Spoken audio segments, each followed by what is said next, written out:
Hello everyone, welcome back to the channel Shikshastra Education. This is Sakshi and मैं आप सभी के लिए लेकर आई हूँ एक brand new video that is on the chapter 3 of your geography, that is our changing earth. हमने हमारे लास्ट 2 चैप्टर्स में ऑलरेडी अर्थ के बारे में ही स्टडी किया है, अर्थ की डिफरेंट लेयर्स को स्टडी किया है. अब फाइनली हम यहाँ पे हम अर्थ में क्या क्या चेंजेस आते हैं उनको स्टडी करने वाले हैं. तो आई होप आप सभी बहुत अच्छे होंगे, स्वस्थ होंगे एंड मस्त होंगे और डेफिनेटली अपनी स्टडीज भी बहुत अच्छे से कर रहे होंगे. तो चलिए जल्दी से शुरू करते हैं हमारा new chapter, that is chapter 3 of your geography of class 7th, that is our changing earth. तो इस चैप्टर से ही समझ में आ रहा है क्या क्या चेंजेस हमें अर्थ में देखने को मिलते हैं. इस चैप्टर में हम वही सारे चेंजेस को स्टडी करने वाले हैं. तो चलिए जल्दी से शुरू करते हैं. But before starting let's have a quick overview that exactly what we are going to study in this chapter. क्योंकि ओवरव्यू बहुत इंपॉर्टेंट है. आपको पता होना चाहिए कि हम इस चैप्टर में क्या क्या पढ़ने वाले हैं, क्या क्या चीजें हमें जानने को मिलेंगी इस चैप्टर में. एंड एट द एंड जब आप इस चैप्टर को फिनिश कर लेंगे, कंप्लीट कर लेंगे, तब आप एनालाइज भी कर पाएंगे कि क्या ये सारी चीजें इस वीडियो के थ्रू आपने सीखी हैं या नहीं. तो चलिए सबसे पहले हमें स्टार्ट करेंगे इंट्रोडक्शन के साथ. इंट्रोडक्शन में हम कनेक्ट करेंगे कि कैसे ये जो हम पढ़ रहे हैं कैसे इसका कनेक्शन है. ओके, उसके बाद हम मूवमेंट्स ऑफ अर्थ के मूवमेंट्स के बारे में करेंगे. आउटसाइड मूवमेंट नहीं, रोटेशन रिवॉल्यूशन वाले मूवमेंट नहीं, वो तो हम ऑलरेडी 6th क्लास में पढ़ चुके हैं. बट यहाँ पे अर्थ के अंदर भी कुछ मूवमेंट्स होते हैं. वो कौन से मूवमेंट्स होते हैं वो हम यहाँ देखेंगे और वो किन फोर्सेस के कारण होते हैं, that is endogenic forces and exogenic forces. In terms को हम अच्छे से जानेंगे. उसके बाद अर्थक्वेक, बहुत सुना है हमने अर्थक्वेक के बारे में, एग्जैक्टली कैसे होता है, किन रीजंस के कारण होता है और अर्थक्वेक के बाद हमें क्या करना चाहिए, हम क्या कर सकते हैं, that everything we will study. उसके साथ ही हम वॉल्केनो, अगेन एक नेचुरल कैलामिटीज है. ये सारी नेचुरल कैलामिटीज हैं जो कि अर्थ की सरफेस पर होती हैं. तो इन सबको हम स्टडी करने वाले हैं. उसके बाद हम कुछ मेजर लैंडफॉर्म्स के बारे में स्टडी करेंगे जिसमें कि वेदरिंग एंड इरोजन है. इन टर्म्स को हम बहुत अच्छे से जानेंगे. इसी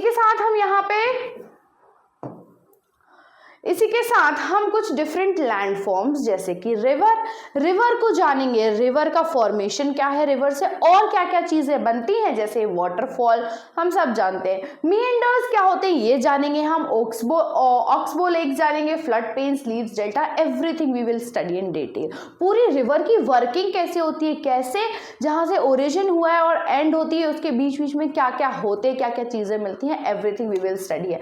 वर्किंग ऑफ आइस कैसे उसका ओरिजिन, कैसे फॉर्मेशन होता है, कैसे कहाँ पे प्रेजेंट होती है, एवरीथिंग वी विल सी. उसके बाद वर्किंग ऑफ विंड भी हम देखेंगे. विंड के कारण क्या क्या चेंजेस आते हैं अर्थ में, दैट वी विल स्टडी है. और एट लास्ट ये इतने सारे चेंजेस, ये इतने सारे रीजंस हम यहाँ पे देखने वाले हैं. तो चलिए हम शुरू ऐसे करते हैं एक एक्टिविटी के साथ. ये जो दिख रहा है आपको, ऐसा आपने मान लीजिए वाटर है और ये बॉयल हो रहा है, इसके नीचे से हीट सप्लाई की जा रही है और ये बॉयल हो रहा है. बॉयल होता हुआ वाटर तो आप सभी ने देखा होगा. जब वाटर बॉयल होता है कैसा हमें दिखाई देता है, उसमें बबल्स क्रिएट होते हैं. हम उसको हिलाते नहीं है, कुछ नहीं करते, no movements we do. But heat के कारण उसमें क्या होता है, कंटिन्यूस मूवमेंट होता है. और इसी मूवमेंट के कारण वाटर क्या होता है, ऊपर नीचे ऐसे वेव्स में ऊपर नीचे ऊपर ऐसे डांसिंग वे में हमें दिखाई देता है. तो इस मूवमेंट के कारण अगर उस बॉइलिंग वाटर में हम अगर एक बॉल डाल दें तो क्या वो बॉल नीचे रहेगी यहाँ पर या फिर ऊपर रहेगी. सोच के बताइए. किसी भी चीज को जब हम बॉईल करते हैं तो वो नीचे रहेगी या ऊपर रहेगी. ऑब्वियसली कहाँ आ जाएगी, ऊपर आ जाएगी. अब इस एक्टिविटी से आपको समझ क्या आया, क्यों मैंने ये बताया, आपको क्या समझ आया है. तो देखिए जैसा मूवमेंट यहाँ पे आपको दिख रहा है ना, ये boiling movement, boiling of water वाला मूवमेंट, वैसा ही मूवमेंट हमारी अर्थ के अंदर हो रहा है. देखिए आप ऑलरेडी पढ़ चुके हैं चैप्टर 2 में अर्थ क्या है, अर्थ को डिफरेंट लेयर्स में डिवाइड किया गया है। कौन कौन सी लेयर्स हैं वो, क्रस्ट, मैंटल और कोर। सबसे अंदर वाली जो लेयर है वो क्या है, कोर है। और अगर आपने अभी तक ये वीडियो नहीं देखा है मेरा, तो आप अपनी पिछली वीडियो में जाके देख सकते हैं चैप्टर 2 की फुल डिटेल एक्सप्लेनेशन, जहाँ पे आपको डिफरेंट लेयर्स के बारे में पता चल जाएगा। और इसकी लिंक भी डिस्क्रिप्शन बॉक्स में आपको मिल जाएगी, तो वहाँ से जाइए और चैप्टर 2 के वीडियो को देखिए। उसके बाद हम यहाँ पे डिस्कस करते हैं। तो देखिए, अब वैसा ही जैसा मूवमेंट हम यहाँ देख रहे हैं, वैसा ही मूवमेंट हमारी अर्थ में भी चल रहा है। अर्थ में मतलब अर्थ के अंदर, क्योंकि हमें पता है हमारी इनसाइड सबसे इनर मोस्ट लेयर जो है दैट इज कोर, और उसमें क्या है, मैग्मा है। मैग्मा हमने ऑलरेडी देखा हुआ था हमारे लास्ट चैप्टर में। वो मैग्मा क्या है, कंटिन्यूस मूव कर रहा है, बॉइलिंग वाटर की तरह है, ये ऐसे बॉयल हो रहा है। अब जब कोई चीज़ बॉयल हो रही है, उसके अंदर से क्या आ रहा है, प्रेशर पड़ रहा है, और उसी प्रेशर के कारण हमारी अर्थ में कुछ मूवमेंट्स होते हैं। अब वो मूवमेंट्स तो हम जानेंगे, लेकिन पहले जान लेते हैं कि क्या लिथोस्फीयर, लिथोस्फीयर क्या होता है। लिथोस्फीयर मीन्स लैंड वाला पार्ट। हमें पता है अर्थ में कितने पार्ट में लैंड है, ओनली 30% में अप्रॉक्स समथिंग, और 70% में क्या है, वाटर है। लेकिन जहाँ पे वाटर स्टोर है वो भी तो पूरा एक पार्ट लैंड ही है ना, उसके अंदर जहाँ पे आप वाटर वाली सरफेस है, वाटर प्रेजेंट है, वो भी तो कहाँ, वहाँ भी तो एक लैंड है। हम क्या बोलते हैं, वाटर, ये जो वाटर और लैंड का कंपोजिशन है अर्थ में, ये अर्थ की सरफेस पर है, लेकिन अर्थ के अंदर की जो लेयर्स जाएंगे हम, वहां पे अगेन क्या है, लैंड प्रेजेंट है।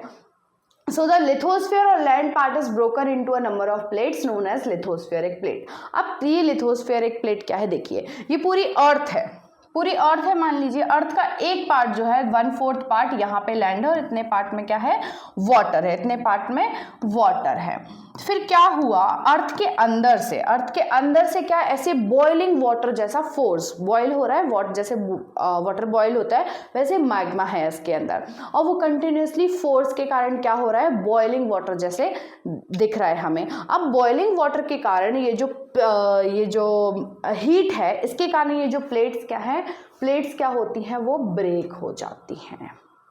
बहुत सारे पार्ट्स में, छोटे छोटे पार्ट्स में ब्रेक हो जाती हैं। और वही ब्रोकन पार्ट, अगर ये पूरा 1/4 पार्ट जो था यहाँ पे लैंड था, धीरे धीरे क्या हुआ, अर्थ के अंदर से जो प्रेशर आ रहा था उसके कारण ये वाला लैंड क्या हो गया, ब्रेक हो गया, और ब्रेक होके थोड़ा सा पार्ट यहाँ पहुँच गया, कुछ पार्ट यहाँ पहुँच गया, कुछ यहाँ पहुँच गया, कुछ यहाँ पे, इस टाइप से ये जो लैंड है ये डिस्ट्रीब्यूट हो गया। और इसी लैंड को, इसी डिस्ट्रीब्यूशन को, इसी ब्रोकन पार्ट को हम क्या बोलते हैं, लिथोस्फेरिक प्लेट्स बोलते हैं। सो आई होप समझ में आया होगा आपको लिथोस्फेरिक प्लेट्स क्या होती है। So lithospheric plates are the earth's crust consist of several large and some small rigid irregular shaped plate. तो ये जो लैंड वाला पार्ट है ना, ये जो लैंड आपको दिख रहा है 7 कॉन्टिनेंट्स में जो डिवाइडेड है, ये कैसा होता है, रिजिड मीन्स हार्ड होता है, इसका शेप चेंज नहीं हो सकता है। उसके अलावा ये इरेगुलर होता है, मतलब इसकी सरफेस जो होती है वो रफ होती है, ऐसी प्लेन सरफेस नहीं होती है। इसके जो शेप्स होते हैं वो अनशेप्ड होते हैं, कोई पर्टिकुलर शेप का नहीं होता है, एकदम अनशेप्ड अनसिस्टमैटिक टाइप के शेप्स होते हैं, और जैसे हम क्या बोलते हैं, स्लैब्स बोलते हैं। तो ये जो पूरा लैंड पार्ट है, ये बड़े बड़े स्लैब्स में क्या हो गया, ब्रेक होके डिस्ट्रीब्यूट हो गया इस टाइप से। और ये क्या कर रहा है, हमारे अर्थ के सरफेस पे जो वाटर है उस सरफेस पे क्या कर रहा है, फ्लोट कर रहा है। So which carry continents and the oceanic floor, ocean floor. और तो ये जो प्लेट्स हैं ये किस चीज़ को कैरी करती हैं, लैंड को, मीन्स कॉन्टिनेंट्स को। और उसके अलावा जो हमारी वाटर बॉडीज हैं वो भी तो किसके ऊपर है, लैंड के ऊपर ही हैं, तो ओशन फ्लोर्स को भी वो कैरी कर रही हैं। सो दीज प्लेट्स, तो आई थिंक आपको समझ में आया होगा कि लिथोस्फेरिक प्लेट्स क्या है। So now do you know these plates move. अब ये प्लेट्स तो हमने देख ली, लेकिन क्या आपको पता है ये जो प्लेट्स है ना, ये धीरे धीरे मूव भी कर रही हैं, इनका मूवमेंट भी हो रहा है। बहुत कुछ लोग बोलते हैं, जो एस्ट्रोनॉमर्स हैं, जो हिस्टोरियंस हैं, वो कहते हैं कि ये जो एशिया है ना और अफ्रीका, ये हो सकता है पहले एक ही पार्ट था, जुड़ा हुआ था, लेकिन स्लो मूवमेंट के कारण 1000 ऑफ ईयर्स में ये धीरे धीरे क्या हो गया, एशिया से वो पार्ट अफ्रीका का दूर हो गया और एक न्यू कॉन्टिनेंट बन गया। आज हम देखते हैं एशिया से यूरोप जुड़ा हुआ है, हो सकता है फ्यूचर में वो जो यूरोप वाला पार्ट है वो धीरे धीरे मूव हो के एकदम टोटली एशिया से अलग हो जाए। हो सकता है, इट मे हैपन। सो इसी टाइप के मूवमेंट, ये जो लिथोस्फेरिक प्लेट्स जो होती हैं ये धीरे धीरे धीरे धीरे बहुत ही स्लोली मूव कर रही है। कितने स्लोली मूव कर रही है? That plates move around very slowly, just a few millimetres each year. इतना सा मिलीमीटर, सेंटीमीटर से भी छोटा, मिलीमीटर्स, 1 सेंटीमीटर में 10 मिलीमीटर्स, उतना सा, बस इतना, बहुत छोटा, इतना सा मूव करती हैं 1 साल में। तो देखिए कितना स्लो मूव कर रही हैं, और इसी वजह से ये इतना स्लो मूव करती हैं तो हमें पता भी नहीं चलता है कि ये मूव कर रही हैं। बट पता कब चलता है? 1000 ऑफ ईयर्स में। 1000 ईयर्स में जब वो 1-1 मिलीमीटर कर करके 1 साल में, तो 1000 ईयर में वो 1000 मिलीमीटर्स मूव कर लेंगी, तब हमें पता चलेगा कि हाँ ये इनका क्या हुआ है, मूवमेंट हुआ है, ये फ्लोट कर रही हैं। So this is because of the movement of molten magma inside. अब ये मूवमेंट, ये जो मूव कर रही हैं, ये क्यों कर रही है? It is just because of the movement of molten magma inside the earth. Earth के अंदर क्या है? कोर जो लेयर है उसमें क्या है? मैग्मा है, और वही बॉइलिंग वाटर की जैसा हो है, बहुत हीट है उसके अंदर, और उसी हीट के कारण वो बॉयल हो रहा है, ऐसे बबल्स क्रिएट कर रहा है, ऐसे मूव कर रहा है, वेव मूवमेंट हो रहा है, और उसी मूवमेंट के कारण ये जो प्लेट्स हैं ये धीरे धीरे क्या करती हैं? मूव करती हैं बहुत। The मॉल्टन magma inside the earth moves in a circular manner. अब देखो, हम जब वाटर बॉयल हुआ तो देख रहे थे, तो वो एक सर्कुलर मैनर में, पहले बबल्स उठ रहे थे, फिर नीचे आ रहे थे, ऐसे फूट रहे थे, फिर बन रहे थे, फिर, तो ये ऐसे ऐसे देखो करके सर्कुलर मूवमेंट में मूव कर रहे थे। सो ऐसे ही मॉल्टन मैग्मा जो है वो अर्थ के अंदर भी सर्कुलर मूवमेंट में मूव कर रहा है, and this movement of plate causes changes on the surface of earth. अब ये जो मूवमेंट चल रहा है ये तो अर्थ के अंदर चल रहा है, इनर लेयर पर चल रहा है, लेकिन ये जो मूवमेंट है, इस मूवमेंट के कारण अर्थ की सरफेस पे भी हमें थोड़ा थोड़ा मूवमेंट देखने को मिलता है। So the earth's movement is divided. अब ये जो अर्थ के जो मूवमेंट है ना, अर्थ का ये जो मूवमेंट हो रहा है, धीरे धीरे स्लोली स्लोली मूव कर रहा है, इस मूवमेंट को हमने 2 पार्ट्स में डिवाइड किया हुआ है। अब वो कौन कौन से पार्ट्स है, कौन कौन से फोर्सेस हैं, किन किन फोर्सेस के कारण ये मूवमेंट्स होते हैं, आइए देखते हैं हम। तो देखिए, अर्थ के जो मूवमेंट है, अब इस ये जो फ्लो चार्ट है इसको ध्यान से देखना। तो अर्थ के जो मूवमेंट्स है ना, उन मूवमेंट्स को जो हम देख रहे हैं ना, प्लेट्स मूव हो रही हैं धीरे धीरे, उन मूवमेंट्स को हमने 2 पार्ट्स में डिवाइड किया हुआ है। दैट इज, सबसे पहले है एंडोजेनिक फोर्सेस। एंडोजेनिक, एंडो का मतलब होता है इनसाइड, अंदर, इनसाइड, और एंडोजेनिक फोर्स। तो एंडोजेनिक फोर्स मतलब कि जो फोर्सेस जो कहाँ से आ रहे हैं? अंदर से आ रहे हैं। दूसरा फोर्स होता है एक्सोजेनिक। एक्सो का मतलब होता है आउटसाइड, आउटसाइड फोर्स। अब देखो, अर्थ की सरफेस पर अंदर से भी कुछ फोर्सेस आ रहे हैं, जहां पे मॉल्टन मैग्मा है वहां से कुछ फोर्सेस आ रहे हैं। उसके अलावा एक्सोजेनिक फोर्सेस मतलब विंड, बाहर से एटमॉस्फेयर है, एटमॉस्फेयर से हैवी विंड, स्ट्रॉम आ रहे हैं, तो इस टाइप के फोर्सेस भी आ रहे हैं। तो दोनों ही टाइप के, इन दोनों ही फोर्सेस से अर्थ का क्या हो रहा है? मूवमेंट हो रहा है। इस अर्थ में क्या आ रहे हैं? चेंजेस आ रहे हैं। अब एंडोजेनिक फोर्सेस कौन कौन से एंडोजेनिक फोर्सेस होते हैं देखते हैं। सडन फोर्स, एकदम से कभी कभी हमें लगता है कि जमीन हिल रही है, उसे हम बोलेंगे सडन फोर्सेस। एकदम से हमें लगता है अर्थक्वेक, जमीन फट जाती है, अचानक होता है, अचानक से जमीन फट गई, कैसे? अंदर से प्रेशर आ रहा है, एंडोजेनिक फोर्स आ रहा है, जिसके कारण क्या होता है? जो सरफेस है वो ब्रेक हो जाती है, उसे हम क्या बोलते हैं? अर्थक्वेक बोलते हैं। वोल्केनो हमने लास्ट चैप्टर में भी देखा था। वोल्केनो क्या होता है? अर्थ के अंदर जो मैग्मा है वो धीरे धीरे, कभी कभी धीरे धीरे कंटिन्यूसली बाहर आ रहा है, और कभी एकदम से सडनली भी बाहर आता है। तो ये भी एक नेचुरल कैलामिटी है, जिसके कारण भी अर्थ में क्या होते हैं?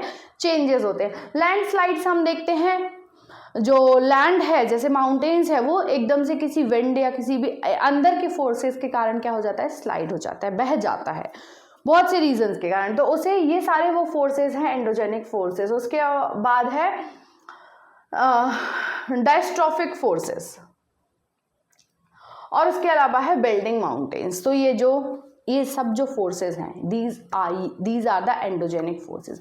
अंदर से फोर्सेस आ रहे हैं, जिसके कारण ये हमारी अर्थ में क्या हो रहे हैं? चेंजेस हो रहे हैं। उसके अलावा एक्सोजेनिक फोर्सेस क्या होते हैं? जो बाहर के एटमॉस्फेयर से आ रहे हैं अर्थ की सरफेस पर। तो वो क्या होते हैं? इरोजनल और डिपोजिशनल। इरोजनल मतलब इरेज हो जाना, सॉइल जो है वो किसी पर्टिकुलर प्लेस से शिफ्ट होके दूसरे प्लेस पे शिफ्ट हो जाती है, और कभी कभी इतनी ज़्यादा शिफ्ट हो जाती है वो लेयर्स फॉर्म कर लेती है, तो वहाँ से जो वहाँ पे जो सरफेस होती है वो ऊपर नीचे हो जाती है। अब ये जो इरोजनल और डिपोजिशनल है, कहीं कहीं से सॉइल इरेज हो गई है और कहीं और जाके डिपॉजिट हो गई है। तो ये किस वजह से होता है? या तो रिवर के कारण। रिवर जब फ्लो होती है और जब उसका फ्लो बहुत ज़्यादा होता है तो वो ना केवल पानी को फ्लो करती है, अपने साथ साथ और भी आसपास की जो चीज़ें होती हैं, सॉइल वगैरह होती है, उनको अपने साथ फ्लो करके, और फिर जब उसका एट द एंड फ्लो कम हो जाता है तो वो वहाँ पे उस चीज़ को डिपॉजिट करके और आगे ओनली वाटर फ्लो हो जाता है। ऐसे ही विंड के साथ भी होता है। जब बहुत हैवी विंड आती हैं तो क्या होता है, वो अपने साथ केवल हवा नहीं और भी बहुत सारी चीज़ों को लेके एक जगह से दूसरी जगह शिफ्ट कर देती है। सी वेव्स हम देखते हैं, बहुत हाई वेव्स आती हैं तो वहाँ पे भी बहुत सारी एक्वेटिक लाइफ या वहाँ पे जो वेजिटेशन प्रेजेंट होती है उसको भी अपने साथ लाती है, और जब वापस जाती है तो वहाँ पे बहुत सारी चीज़ों को वहाँ छोड़ के चली जाती है। तो और फिर वो बहुत लॉन्ग टाइम में वहाँ डिपॉजिट हो जाते हैं और इस टाइप से चेंजेस आते हैं। और ग्लेशियर्स क्या होते हैं? ग्लेशियर्स आइस से बने हुए माउंटेन्स, आइस की बिग बॉल ऑफ आइस, वो भी धीरे धीरे मेल्ट होती है, फ्रीज होती है। तो इस टाइप के प्रोसेसेस से भी हमारी अर्थ में बहुत सारे चेंजेस आते हैं। तो अंदर से जो अर्थ के अंदर से जो चेंजेस आ रहे हैं, that changes are called endogenic forces, और अर्थ के बाहर से जो चेंजेस आ रहे हैं that forces are called exogenic forces. तो आई थिंक ये दो टर्म्स आपको बहुत अच्छे से क्लियर हो गई हैं, और उसके ये जो फोर्सेस हैं ये किन किन रीजन से होते हैं वो भी आपको यहाँ पे क्लियर हो गया होगा। आगे मूव करते हैं इसी के साथ। तो हमने कौन कौन से दो फोर्सेस देखे हैं, एंडोजेनिक और एक्सोजेनिक। आइए देखते हैं इनकी एग्जैक्ट डेफिनेशन क्या है। तो देखिए, the forces which act in the interior of earth, interior मतलब अर्थ के अंदर से, अंदर जो फोर्स है, अंदर से जो फोर्सेस आ रहे हैं उन फोर्सेस को हम क्या बोलते हैं? Endogenic forces. देखिए यहाँ पे आपको लेयर्स दिख रही हैं, तो this is the core layer. अब यहाँ से जो फोर्सेस आ रहे हैं कहाँ तक? अर्थ की सरफेस तक, तो इन फोर्सेस को हम क्या बोलते हैं? Endogenic. The forces that work on the surface of earth, ऐसे फोर्सेस जो अर्थ की सरफेस पे आ रहे हैं लेकिन बाहर से, एटमॉस्फेयर से आ रहे हैं, एटमॉस्फेयर के कारण ही अर्थ की सरफेस पर चेंजेस आ रहे हैं, उस टाइप के फोर्सेस को हमको क्या बोलेंगे? Exogenic forces. तो आई होप ये आपको अच्छे से क्लियर हो गया है कि एग्जैक्टली एंडोजेनिक फोर्सेस और एक्सोजेनिक फोर्सेस क्या है। अब हम पहले हम एंडोजेनिक फोर्सेस किन किन रीजंस से होता है उसको बहुत अच्छे से जान लेते हैं। सबसे पहले हम शुरुआत करते हैं अर्थक्वेक के साथ। देखिए, सडन फोर्सेस, तो सडनली कुछ ऐसा मूवमेंट हो जा रहा है जिससे कि अर्थ में चेंजेस आ गए। हम मेन पढ़ते हैं अर्थक्वेक और वॉल्केनो को, ठीक है। तो देखिए, endogenic forces are sometime produces sudden movement. Endogenic forces से कभी कभी सडन मूवमेंट्स होते हैं, अचानक से जमीन फट गई तो भाई क्या हो जाता है? वो जो जमीन फटना है वो क्या होता है? अर्थक्वेक होता है। और वो क्यों होता है? अंदर, मैंने अभी बताया, अर्थ के अंदर जो लास्ट लेयर है उसमें क्या हो रहा है? कंटिन्यूसली मूवमेंट हो रहा है, और कभी कभी वो प्रेशर इतना ज्यादा हो जाता है कि वो उसकी वजह से बर्स्ट हो जाता है, और उसे ही हम क्या बोलते हैं? अर्थक्वेक। जमीन फट जाती है क्योंकि उस फोर्स को अब क्या आना है? बाहर निकलना है। तो बाहर निकालने के लिए वो क्या करता है? क्रैक्स बनाता है, और उस क्रैक्स को हम क्या बोलते हैं? अर्थक्वेक बोलते हैं, भूकंप आ गया, ठीक है। So endogenic forces sometimes produces sudden movements, at other times produces slow movements. So कभी कभी ये जो earthquake होता है, कभी कभी तो हमें पता चल जाता है कि earthquake आने वाला है, छोटे छोटे से उसके sudden movements झटके आते हैं तो हमें पता चल जाता है। लेकिन कभी कभी ऐसा होता है कि हमें कोई इंडिकेशन नहीं होता है, अचानक से बहुत बड़ा earthquake आ जाता है। So ये earthquake कैसे हो सकते हैं? टू टाइप्स के हो सकते हैं, सडनली एकदम से भी आ सकते हैं, और इसके अलावा स्लोली भी आ सकते हैं, स्लो मूवमेंट्स में भी हो सकते हैं। Sudden movements like earthquake and volcanoes causes mass destruction. और ये जो सडन मूवमेंट्स होते हैं ना, इससे बहुत ज़्यादा लॉस होता है, बहुत ज़्यादा डिस्ट्रक्शन होता है। कहाँ पर? अर्थ की सरफेस पर। अब आती है बात वॉल्केनोस की। वॉल्केनोस क्या है? Volcano is a vent opening. A vent क्या है? देखिए, vent opening in the earth crust through which the molten material erupts suddenly. देखिए ये पिक्चर आपको क्लियरली दिख रही है। इस पिक्चर से पहले समझते हैं, ये जो लेयर है ये है मेंटल, ये मेंटल है, इसके ऊपर क्या है? ये क्रस्ट है। अब देखो, ये जो मैग्मा है इसके अंदर ये आ रहा है, कहाँ आ रहा है? इसके अंदर जो फोर्स चल रहा है उसकी वजह से ये धीरे धीरे आ रहा है। तो ये यहाँ पे क्या है? इसमें सरफेस में क्रैक है, इस क्रैक से ये धीरे धीरे धीरे धीरे आ रहा है और जिस लाइन से वो आ रहा है इसे हम क्या बोलते हैं, वेंट बोलते हैं। तो वेंट क्या है, वेंट इज अ ओपनिंग। तो यहाँ पे अब जब ये जो यहाँ पे पहुंच जाएगा इसको हम बोलते हैं क्रेटर, और फिर इसके ऊपर से कुछ में स्मोक निकलेगा, धुआं, ऐश निकलेगी, ऐश या स्मोक, और फिर यहाँ से क्या निकल जाता है, ये लावा निकल जाता है।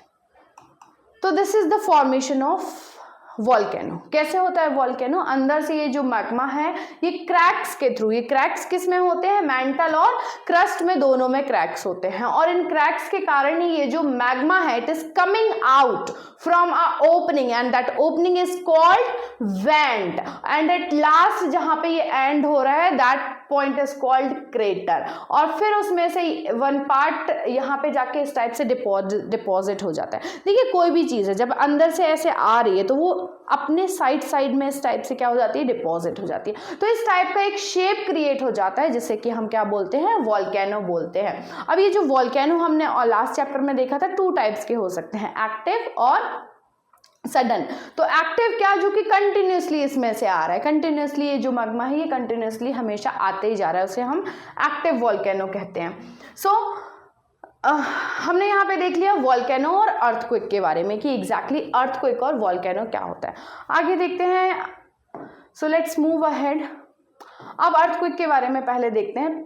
अर्थक्वेक क्या है, earthquake the surface of the earth vibrate. हमने देखा है कभी कभी हमें भूकंप के झटके मतलब वाइब्रेशंस सुनाई देते हैं, सुनने में आता है बहुत बार। So the surface of the earth vibrates because of the movement of lithospheric plate। अब ये जो हमें वाइब्रेशन सुनाई देते हैं ये क्यों देते हैं, ये जो लिथोस्फेरिक प्लेट्स है ना इनके ही मूवमेंट के कारण दिखाई देते हैं, क्योंकि अंदर से तो कंटिन्यूसली प्रेशर आ रहा है, उस प्रेशर के कारण ये जो लिथोस्फेरिक प्लेट है कभी कभी ब्रेक भी हो जाती हैं, कभी कभी उसमें हमें झटके सुनाई देते हैं। So that vibrations because of the movement of lithospheric plate, the vibration can travel all around. अब ये जो वाइब्रेशन है अर्थ के किसी भी पार्ट में आ सकते हैं, any part. So these vibrations are called earthquake, और इन्हीं वाइब्रेशंस को हम क्या बोलते हैं, अर्थक्वेक बोलते हैं। So the place in the crust where the movement starts is called focus. तो अब देखिए जहां से जिस अर्थ के जिस पार्ट से ये स्टार्ट होता है, जहां से वाइब्रेशन स्टार्ट होता है, वाइब्रेशन क्या होता है, ऐसे स्प्रेड होता है, तो जहां से वाइब्रेशन स्टार्ट होता है उसे हम क्या बोलते हैं, फोकस बोलते हैं। सो The place on the surface above the focus is called epicenter।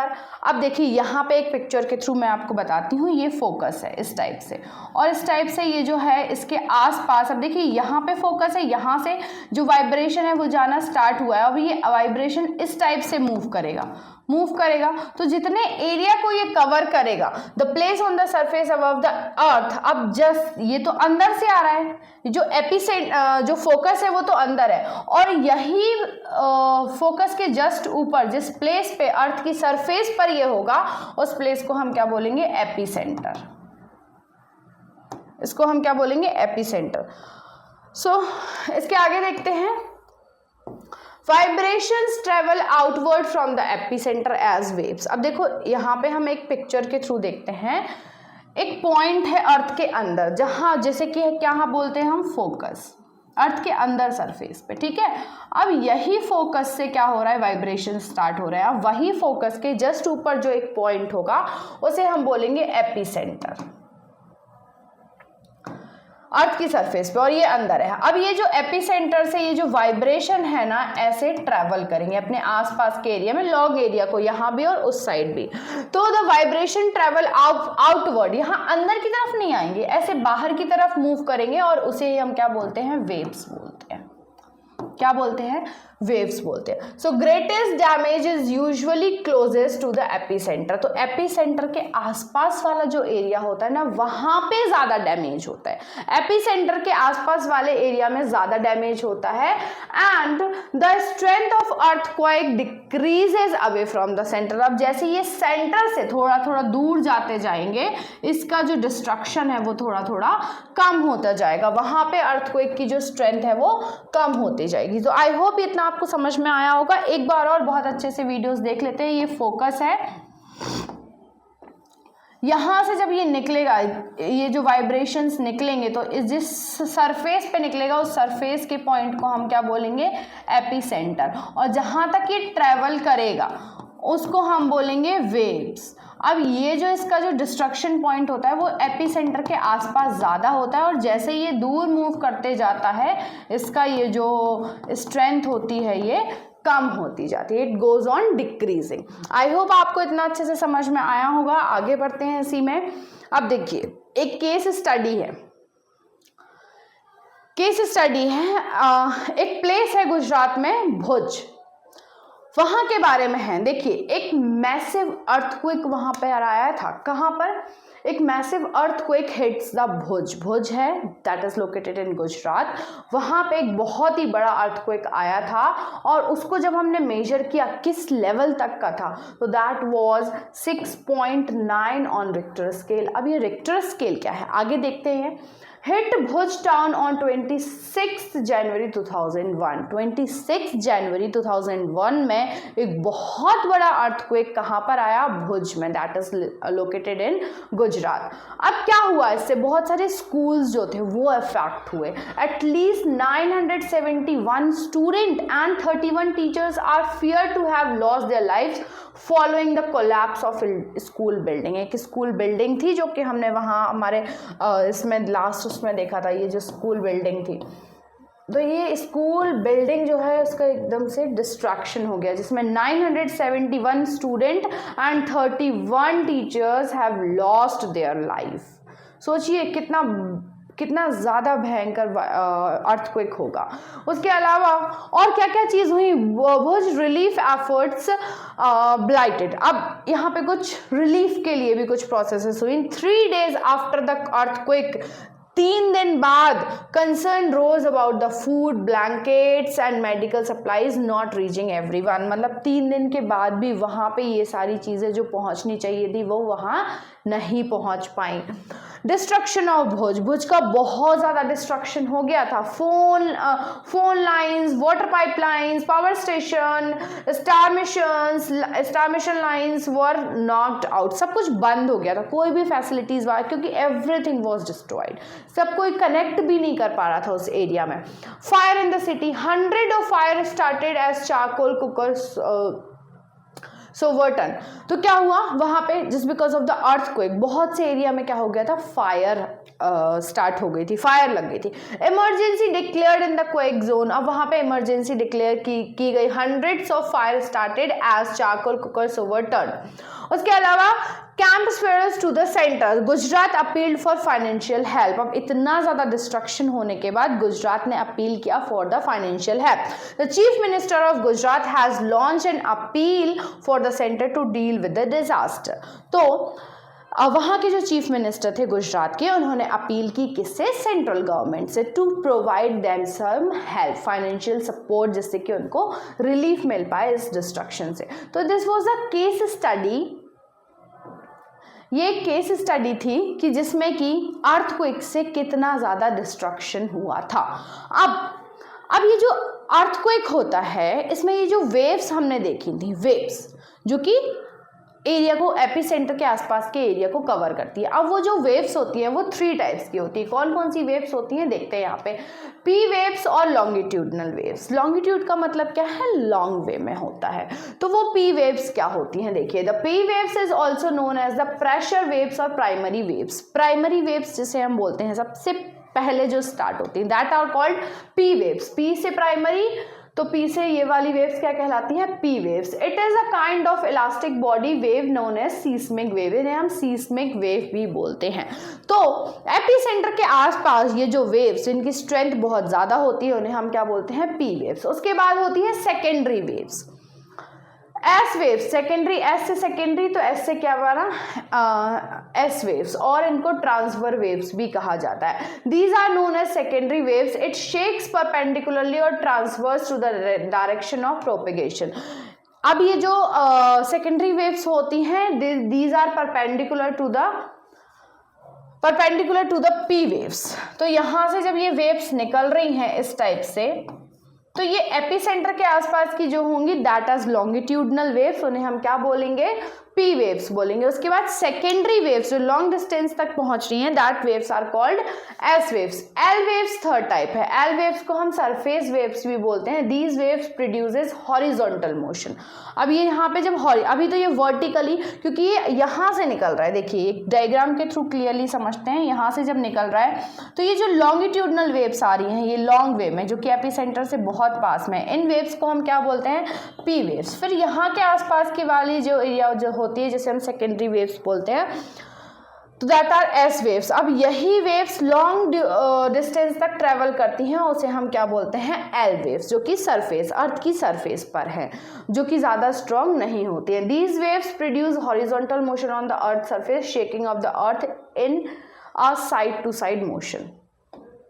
तो अर्थ की साइड में जो ऐसे टाइप से हिलता रहता है पार्ट, उस टाइप की वेव्स को हम क्या बोलते हैं, L waves. So I hope this much is clear to you. आगे देखते हैं इसी में। Although earthquake can not be predicted. अब देखो हम प्रेडिक्ट नहीं कर सकते कि कब किस टाइम पे अर्थक्वेक आने वाला है। It is a sudden calamity, suddenly होता है बहुत ज़्यादा। So the impact can certainly, but हम इसके इम्पैक्ट को हम पहले से अपने आप को प्रिपेयर करके, इससे जो इतना ज़्यादा डिस्ट्रक्शन हो रहा है उसको हम थोड़ा सा मिनिमाइज कर सकते हैं, कम कर सकते हैं, if we are prepare beforehand. तो some common earthquake prediction method, कैसे कुछ प्रेडिक्शन मैथड्स यहाँ पे अडॉप्ट की गई हैं जिससे कि हम प्रेडिक्ट कर सकते हैं कि इफ़ अगर अर्थक्वेक आया है तो हम what measures we can take to save ourselves, adopted locally by people including studying animal behavior। कुछ कौन से adaptations हैं जिसके through people can get to know कि हाँ यहाँ पे मे भी हो सकता है earthquake आ सकता है, क्योंकि एनिमल्स के जो वाइब्रेशन होते हैं वो स्ट्रांग होते हैं, तो एनिमल्स को जल्दी पता चल जाता है। तो एनिमल्स के बिहेवियर से हम पता कर सकते हैं। Fish in the point get agitated, तो फिशेस के मूवमेंट से भी हमें पता चल जाता है कि मे भी हो सकता है यहाँ पे अर्थक्वेक आने वाली है। Snakes come to the surface, snakes जो होते हैं वो अर्थ की सरफेस पे आ जाते हैं अंदर से, तो अब भी हम प्रेडिक्ट कर सकते हैं कि इट मे पॉसिबल कि there may be the earthquake. So these are the some ways जैसे कि हम पता कर सकते हैं कि अर्थक्वेक में हैपन। अब अर्थक्वेक क्या है, देखिए अर्थक्वेक किस लेवल का है, कितना ज़्यादा है, जो हमने अभी भुज की केस स्टडी में देखा था कि कितने 6.9 रिक्टर स्केल के मेजरमेंट से 6.9 का अर्थक्वेक था। तो अब इस अर्थक्वेक को मेजर कैसे किया जाता है, तो अर्थक्वेक को मेजर करने का कि कितना स्ट्रॉन्ग है कितना वीक है ये अर्थक्वेक, वो मेजर करने के लिए एक इक्विपमेंट यूज़ किया जाता है, एक मशीन यूज़ की जाती है। उस मशीन को हम बोलते हैं सीस्मोग्राफ। तो सीस्मोग्राफ के थ्रू वी कैलकुलेट की जो मैग्नीट्यूड है अर्थक्वेक का, अर्थक्वेक कितना ज़्यादा स्ट्रॉन्ग है। So the magnitude of earthquake is measured on a Richter scale. अब उसको मेजर करने की जो स्केल होता है, मेजरमेंट की जो यूनिट होती है, that is Richter scale. So the earthquake of 2.0 और less can be felt only a little. अगर 2.0 रिक्टर स्केल का या उससे कम का अर्थक्वेक आता है तो वो हमें ज़्यादा समझ नहीं आता है, ज़्यादा डिस्ट्रक्शन, उससे कोई डिस्ट्रक्शन नहीं होता है, हमारे बहुत नॉर्मल होता है।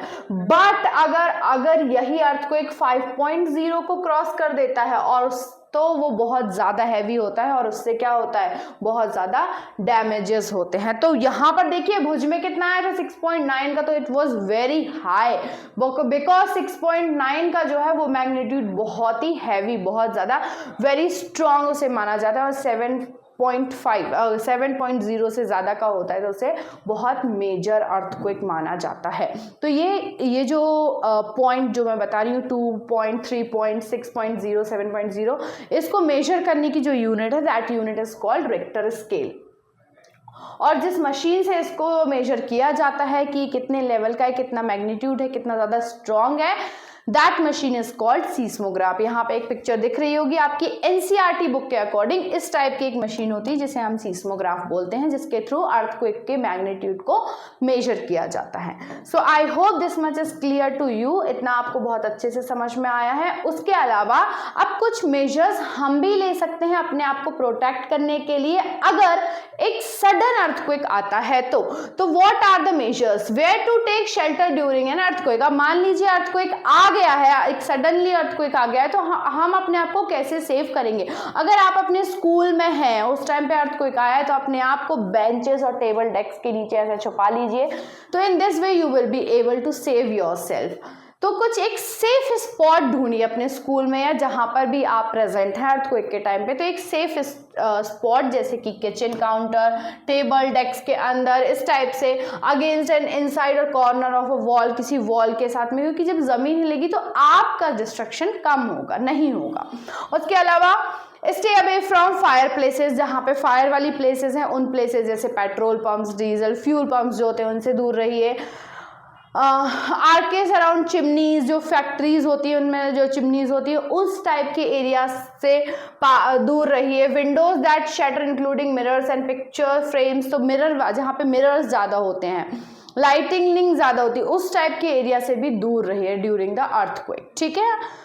उसके अलावा बी प्रिपेयर्ड, थोड़ा सा पहले से अपने आप को प्रिपेयर करिए। स्प्रेड, देखिए आप कैसे प्रिपेयर कर सकते हैं, जब आपको इस चीज़ की इंफॉर्मेशन होगी तो द मेन थिंग आपको क्या करना है, you have to spread awareness regarding this.